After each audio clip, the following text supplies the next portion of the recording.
بڵاوبینەرانی ئازیزی تلویزیۆنی کۆمەڵە لەگەڵتانی بۆ گەشتی هەواڵەکانی ڕۆژی شەممە ئێستاش سەردێڕی چەند هەواڵ.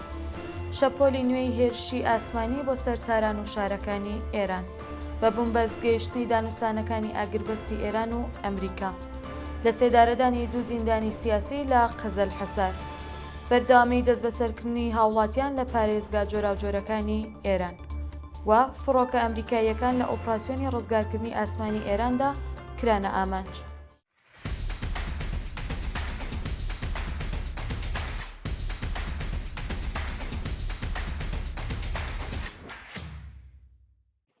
درێژەی هەواڵەکان. شەپۆلی نوێی هێرشی ئاسمانی بۆ سەر تاران و شارەکانی ئێران.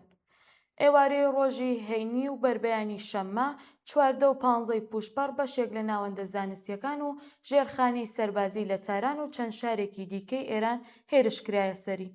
بەپێی راپۆرتە میدیاییەکان، ناوچەکانی جۆرەکانی تاران لەوانە جەماران، نیاوەران، زەعفەرانیە، کاشانیک، دەربەندە، سەعداباد، جەمشیدیە و قولهەک، زەرەنگەت، مەیدانی باهونەر و چەند ناوچەیەکی دیکە لە ڕۆژاوای تاران شایەتی تەقینەوەیەکی قورس و بەردەوام بوون. لە هەمان کاتدا هیلال ئەحمەری ئێران راپۆرتیدا کە دەستگای توێژینەوەی لەیزەر و پلازمای زانکۆی بەهەشتی کرایە ئامانج. هەروەها چەندین تەقینەوەی قورس لە کەرەج تۆمار کراوە و دەنگی فڕۆکەی شەڕکەر و تەقینەوە لە ناوچەی پەرچین بیستراوە. لە تەورێزیش لە ناوچەکانی وەکو زەیناڵ، ئابرەسان و قەیسەریە هێرشکرایە سەر. بە بومبەستگەیشتنی دانوستانەکانی ئاگربەستی ئێران و ئەمریکا. ڕۆژنامەی وۆل ستریت جۆرناڵ لە بریتانیا بڵاوی کردوێتەوە هەوڵەکانی نێوەندگیری بە سەرکردایەتی پاکستان بۆ دامەزراندنی ئاگربەست لە نێوان ئەمریکا و ئێران گەیشتووەتە بومبەست. بەپێی ئەم راپۆرتە، وڵاتانی نێوەندگیر ڕایگەیاندووە کە خولی ئێستای دانوستانەکان بۆ کەمکردنەوەی گرژیەکانی نێوان ئەمریکا و ئێران شکستی هێناوە. بە وتەی ئەو ناوبژێوانانە، کۆماری ئیسلامی بە فەرمی ڕایگەیاندووە کە ئامادە نیە لە ڕۆژانی داهاتوودا لەگەڵ بەرپرسانی ئەمریکا لە ئیسلام ئاباد کۆک بێتەوە و ئەو داخوازیانەی کە واشنگتن دەیخاتە ڕوو بە قبوڵکراو نازانێت. هاوکات تورکیە و میسر هێشتا لە هەوڵی دۆزینەوەی ڕێگایەکی نوێدان بۆ پێشخستنی دانوستانەکان. لە سێدارەدانی دوو زیندانی سیاسی لە قەزەل حەسار. بەرەبەیانی ئەمڕۆ شەممە 6 پوشپەڕ لە سێدارەدانی دوو زیندانی سیاسی بە ناوەکانی ئەبولحەسەن مورتەزەوی و وەحید بەنی ئامریان لە زیندانی قەزەل حەزار کە دەکەوێتە شاری کەرەج بەکردەوە دەرات. بەپێی زانیاریە بڵاوکراوەکان، ئەم دوو زیندانیا پێشتر لەلایەن دەستگای قەزایی ئێرانەوە بە تۆمەتی محارەبە حوکمی سێدارەیان بەسەردا سەپێنرا بوو. راپۆرتەکان ئاماژە بەوە دەکەن کە جێبەجێکردنی ئەو سزایە بەبێ ئاگادارکردنەوەی پێشوەختە و بەنهێنی ئەنجام دراوە و ئەو کەسانەش لە مافی دیداری کۆتایی لەگەڵ خێزانەکانیان بێبەشکراون.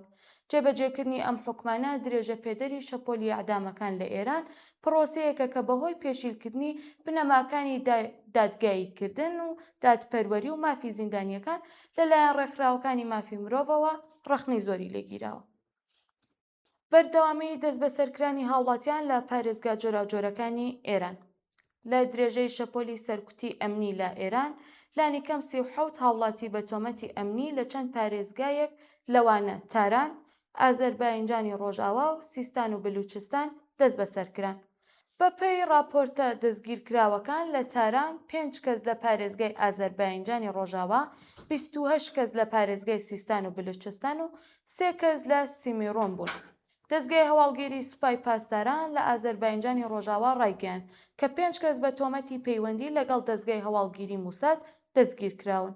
لە هەمان کاتدا وەزارەتی ئیتلاعاتی ئێران دەستگیرکردنی 28 کەسی لە ناوچە سنووریەکانی پارێزگای سیستان و بلوچستان ڕایگەیاند و بانگەشەی ئەوەی کرد کە ئەو کەسانە لەگەڵ گروپە تەفکیریەکان لە پەیوەندیدان. بە گوێرەی ئاژانسەکە، بەشێک لە دەستگیرکراوەکان بەنیاز بوون چالاکی تێکدەران ئەنجام بدەن. لە بەشێکی دیکە راپۆرتەکە ئاماژە بەوە کراوە کە باقی دەستگیرکراوەکانیش بە تۆمەتی ناردنی زانیاری لە ناوەندە هەستیارەکانەوە بۆ دەستگاکانی ڕاگەیاندن لە دەرەوەی وڵات دەستگیر کراون. فڕۆکە ئەمریکاییەکان لە ئۆپراسیۆنی ڕزگارکردنی ئاسمانی ئێراندا کرانە ئامانج. ڕۆژی هەینی 5 ئاوریل چەند فڕۆکەیەکی ئەمریکایی لە کاتی ئۆپراسیۆنی گەڕان و ڕزگارکردنی فڕۆکەیەکی جەنگی F-15 کە لە ئاسمانی ئێران کەوتە خوارەوە کرانە ئامانج. بەپێی ئەم راپۆرتە فڕۆکەیەکی شەڕکەری جۆری ئادا کە بەشدار بوو لە ئۆپراسیۆنی ڕزگارکردنەکاندا کرایە ئامانج و فڕۆکەوانێک لە ئاسمانی کەنداوی فارس بە سەرکەوتووی ڕزگارکرا. هەروەها 2 هەلیکۆپتەریش بەشدار بوون لە ئۆپراسیۆنەکەدا کە توانیان یەکێک لە 2 کارمەندانی فڕۆکە جەنگیەکان ڕزگار بکەن. بەڵام ئەو هەلیکۆپتەرە کە فڕۆکەوانەکەی ڕزگارکراوەکەی هەڵگرتبوو بە تەقەی چەکی سووک کرایە ئامانج و ژمارەیەک لە ئەندامانی تیمەکە بریندار بوون. لە کۆتاییدا کۆپتەرەکە بە سەلامەت نیشتەوە و بریندارەکان چارەسەریان بۆ کرا. سەروەت و سامانی بەڕێوەبەری پۆترۆشیمی مەسجدی سلێمان دەستی بەسەرداگیرە.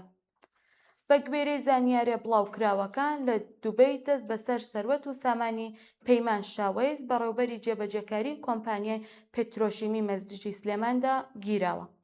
هاوکات هاوژین و کوڕەکەشی لە ئیمارات دیپۆرت کراونەتەوە. لە ئێستادا وردەکاری زیاتر لەلایەن دەسەڵاتدارانی ئیماراتەوە سەبارەت بە هاوکاری ئەم بڕیارە بڵاو نەکراوەتەوە.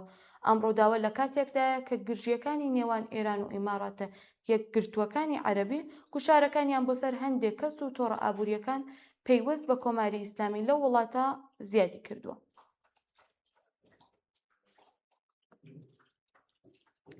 شەپۆلی نوێی هێرشی موشەکی بۆ سەر کەمپی حیزبی دیموکراتی کوردستانی ئێران. ڕۆژی هەینی ئۆردوگای ئازادی حیزبی دیموکراتی کوردستانی ئێران لە نزیک کۆیا جارێکی دیکە کرایە ئامانجی هێرشی موشەکی و فڕۆکەی بێفڕۆکەوان. ئەم شەپۆلە نوێیە هێرشەکانی کۆماری ئیسلامی ئێران بۆ سەر ناوەندە مەدەنیەکانی حیزبی دیموکرات لە کاتێکدایە کە لە ڕۆژانی چوارشەممە و پێنجشەممەی ڕابردوو 12 و 13 پوشبەر هێرشی هاوشێوە بۆ سەر بنکە مەدەنیەکانی ئەو حیزبە لە نزیک کۆیا ئەنجامدرا. درێژەی ئەم هێرشانە لە کاتێکدایە کە لە ماوەی یەک مانگی ڕابردوودا ژمارەی و موشک و فڕۆکە بێفڕۆکەوانانەی کە ئێران ئاڕاستەی ناوچە جۆراوجۆرەکانی هەرێمی کوردستانی کردووە 600 موشکی تێپەڕاندووە و هەروەها بە سەدان موشک و فڕۆکەی بێفڕۆکەوان بەر کەمپە مەدەنیەکان، کتێبخانەکان، نەخۆشخانەکان، ناوەندە پزیشکیەکان و شوێنی نیشتە جێبوونی بنەماڵەکانی سەر بە حیزبەکانی کوردستانی ئێران کەوتووە. زیادبوونی فشاری ئەمنی لەسەر سینەماکاران لە ئێران.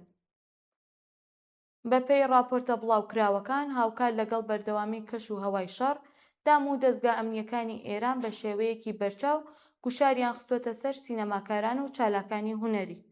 ئەم راپۆرتانە دەریەخەن کە هەندێک لە هونەرمەندان لە ڕێگەی پەیوەندی ڕاستەوخۆ و هەڕەشە و فشاریان خستووەتە سەر بۆ ئەوەی خۆیان لە هەر لێدوانێکی سربەخۆ بپارێزن یا هاوتەری بن لەگەڵ گێڕانەوەی فەرمی حکوومەت.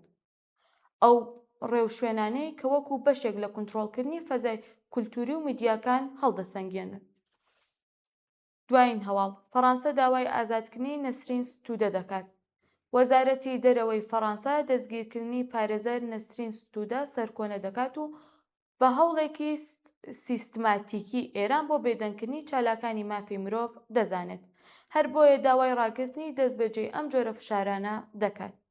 هەر لە بەیاننامەکەدا جەخل لەسەر پێویستی بەهرەمەندبوونی خەڵکی ئێران لە مافە بنەڕەتیەکان و ئەگەری دیاریکردنی ئازادانەی چارەنووسی خۆیان کردووە. لە بەیاننامەکەدا ئاماژە بە بارودۆخی جەستەیی نەرگیز موحەممەدی چالاکوانی مافی مرۆڤی زیندانی کراویش کراوە و نیگەرانی خۆی لەم بابەتەوە دەربڕیوە. بینەرانی خۆشەویست گەشتی هەواڵەکانمان پێشکەشکردن هەر شاد و بەختەوەرن.